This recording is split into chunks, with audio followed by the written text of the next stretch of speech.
Hello అండి. Welcome to Shailaja foods. నేనైతే బెండకాయ ఫ్రై చాలా చాలా బాగుంటుంది. మ్యారేజ్లో చేస్తారు కదా బెండకాయ ఫ్రై. ముందుగా అయితే నేను బెండకాయలు అర్ధ కిలో తీసుకున్నాను. ఇంకా స్మాల్ సైజ్ కట్ చేసేసుకున్నాను. స్టవ్ వెలిగించుకొని కళాయి పెట్టుకోవాలి. కళాయి పెట్టుకొని సరిపోనంత ఆయిల్ వేసుకోవాలి. ఆయిల్ అయితే ఎక్కువే పడుతుందండి దీనికి ఈ ఫ్రైకి. ఆయిల్ ఎక్కువ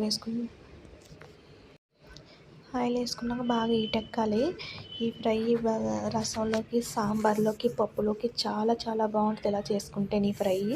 నేనైతే ఆయిల్ ఎక్కాక ఒక 2 స్పూన్లు సాల్ట్ వేసుకున్నాను. ఒక 2 స్పూన్లు పసుపు కూడా వేసుకోవాలి. మనం ఫ్రైలో వేసుకోకుండా ఇందులో వేసుకోవాలి. ఆయిల్ ఎక్కాక మనం బెండకాయలు కూడా వేసేసుకోవాలండి. బెండకాయలు బాగా ఏగనివ్వాలి. బాగా డ్రై అయిపోవాలి బెండకాయలని. ఎంత డ్రై అయితే అంత బాగుంటుంది. ఎర్రగా ఏగనివ్వాలి బాగాను ఈ ఫ్రైకి. సేమ్ మ్యారేజ్లో ఎలా చేసుకుంటారో అలా ఉంటుంది. చాలా చాలా టేస్టీగా ఉంటుంది ఇలా చేసుకుంటేని. తెలియని వాళ్ళు కూడా చాలా ఇష్టంగా తింటారు ఈ ఫ్రై. ఇలా చేసుకున్నామంటేని పిల్లలు కూడా బాగా ఇష్టంగా తింటారు. ఇలా చేసి పెడితే వాళ్ళకి కూడా చాలా ఇష్టంగా తింటారు. ఇవి ఫ్రై బాగా ఏగనివ్వాలి. సిమ్లో పెట్టి బాగా ఏగనివ్వాలి. ఫుల్గా పెట్టేయకూడదు. ఫుల్ ఫ్రై ఇలా చేసుకుంటే ఇంకో 2 ముద్దలు ఎగస్ట్రానే తింటారు. అంత బాగుంటుంది టేస్టీగా అయితేని. కరకరలాడుతూ ఉంటుంది బెండకాయ ఫ్రై అయితేని.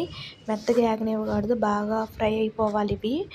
చూసారు కదా, ఇంకా బాగా ఇంకొక 5 నిమిషాలు బాగా ఏగనివ్వాలి. ఇలాగా సిమ్లో పెట్టి బాగా ఏగనిస్తేనే బాగా ఎగుతాయి. ఫుల్గా పెట్టేసామంటే మంచిగా లోపల బాగా కుక్ అవ్వవు మనకి. ఇలాగా పిల్లలు కూడా చాలా ఇష్టంగా తింటారు. చాలా చాలా బాగుంటుంది ఇలా చేసుకుంటేని. కలర్ఫుల్గా ఉంటుంది చూస్తాక కూడా మనకి బాగా నచ్చుతుంది కూడాను. ఒక 5-6 గ్రీన్ చిల్లీ కూడా వేసేసుకోవాలి ఇందులోని. కట్ చేసుకుని సపరేట్గా ఇంకొక 5-6 గ్రీన్ చిల్లీ వేసుకోవాలి దీంట్లోకి కారం కోసం. అవి బాగా ఏగనివ్వాలి. ఇవన్నీని బెండకాయలను వేసేసుకోవాలి సపరేట్గా.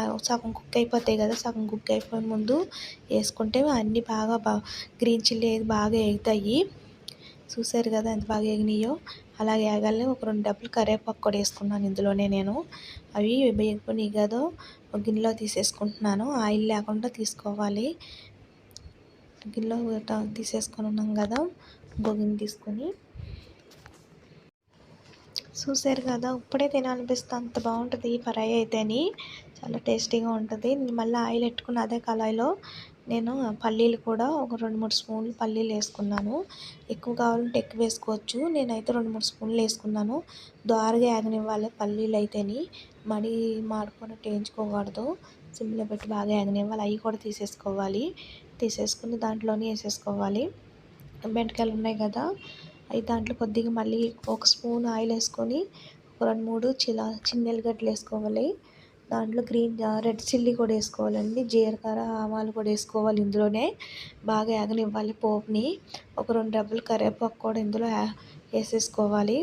కర్రీ వేగిపోయిన తర్వాత ఇవన్నీ పోపు ఎంత బాగా వేగితే అంత బాగుంటుంది. ముందే ఆల్రెడీ అన్నీ వేయించేసుకున్నాం కదా, తక్కువ ఆయిల్ పడుతుంది లాస్ట్ మనకి. వేయించుకున్న బెండకాయ ముక్కలు అన్నీ వేసేసుకోవాలి ఇందులోని.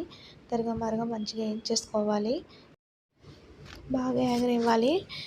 ముందే వేయించేసుకుంటాం కదా, తర్వాత ఒక 5 నిమిషాలు అటు ఇటు ఏగనివ్వాలి ఇందులోని. ఒక రుచి సరిపోయినంత సాల్ట్, కారం పొడి కూడా వేసుకోవాలండి ఇందులోని. బాగా ఏగనివ్వాలి. మళ్ళీ కలుపుకోవాలి. అన్నీ మిక్స్ అయిపోవాలి అన్నీని. కొంచెం సాల్ట్ కూడా వేసుకోవాలి. ముందే వేసుకున్నాను. అన్నీ బాగా కలిపేసుకోవాలి ఇవన్నీని.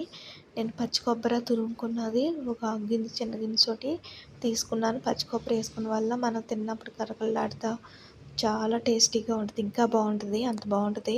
ఎప్పుడు బెండకాయ ఫ్రై చేసుకున్నప్పుడు కంపల్సరీ పచ్చి కొబ్బరి దొండకాయ ఫ్రైలో అది వేసుకున్నామంటే చాలా బాగుంటుంది. టేస్ట్ అయితే అదిరిపోతుంది అండి. వేరే లెవెల్లో ఉంటుంది. అంత బాగుంటుంది. మీకు కూడా బాగా నచ్చుతుంది ఇలా చేసుకుంటేనే.